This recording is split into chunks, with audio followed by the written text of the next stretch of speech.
Hari amagambo yavuzwe kera ndetse ayo magambo bamwe bakayafata nk'aho ari ibisanzwe ndetse abandi bakabyita ubusazi. Ariko uko imyaka yahise ari nako isi igenda ihinduka, ya magambo bagiye bavuga bikarangira abaye impamo. Ugeze wumva umuntu uvuga ibintu bikazaba kandi yarabivuze imyaka myinshi mbere y'uko biba, uhaye ikaze. Iyi ngiyi ni The Real Shema TV.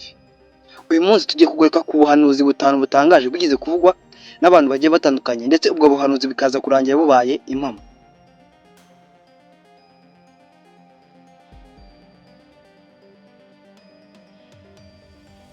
Reka duhere ku muntu witwa Nostradamus. Uyu yari yaravuze iheruka ry'umwami Louis wa 16. Nostradamus, umuhanuzi w'umufaransa, yanditse ubuhanuzi bwinshi bugiye butandukanye mu mwaka w'1500.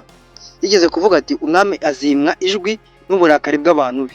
Ubu buhanuzi bwaje gusohora mu mwaka w'1793 ubwo umwami Louis wa 16 yicwaga n'abaturage mu gihe cy'impinduramatwara y'Abafaransa izwi nka French Revolution.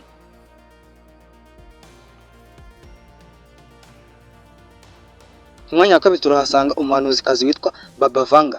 Uyu yahanuye ihirima rya World Trade Center muri Amerika.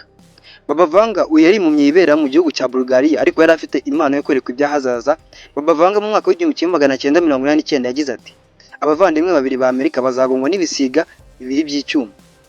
Ku basesengura neza ubu buhanuzi babuhuza n'impanuka yabaye ku ya 11 Nzeri mu mwaka w'2001 ubwo indege ebyiri zagonze inzu ndende za World Trade Center zizwi nka Twin Tower muri New York muri Amerika.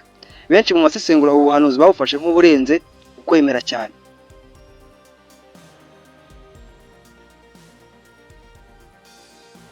Ku mwanya wa gatatu turahasanga ubuhanuzi bw'umuperezida witwa Abraham Lincoln. Wiyahanuye ku by'urupfu rwe.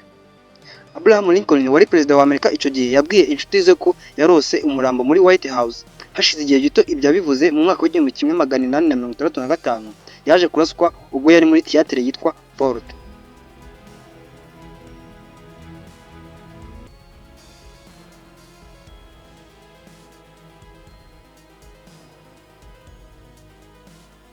Ku mwanya wa kane turasanga ubuhanuzi bw'umugabo witwa Morgan Robertson.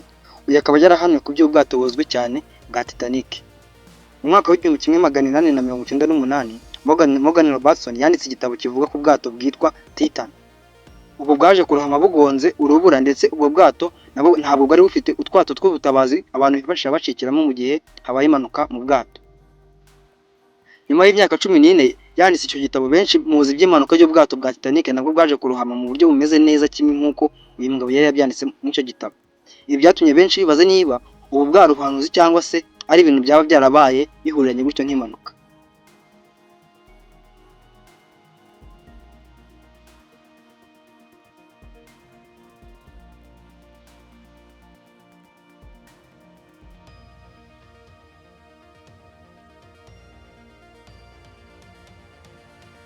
Umwanya wa gatanu turasanga ubundi buhanuzi bwa Baba Vanga, aho yahanuye kuri perezida w'umwirabura wari kuzayobora Amerika.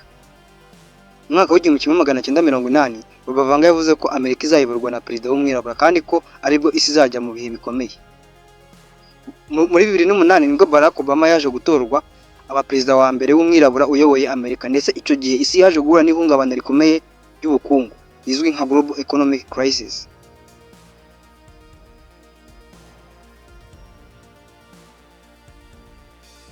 Cyo wamenya cyo isi yuzuyemo amayobera menshi ataramenyekana n'ibindi bintu byinshi bigenda bivumburwa hirya no hino kuri ino si yacu.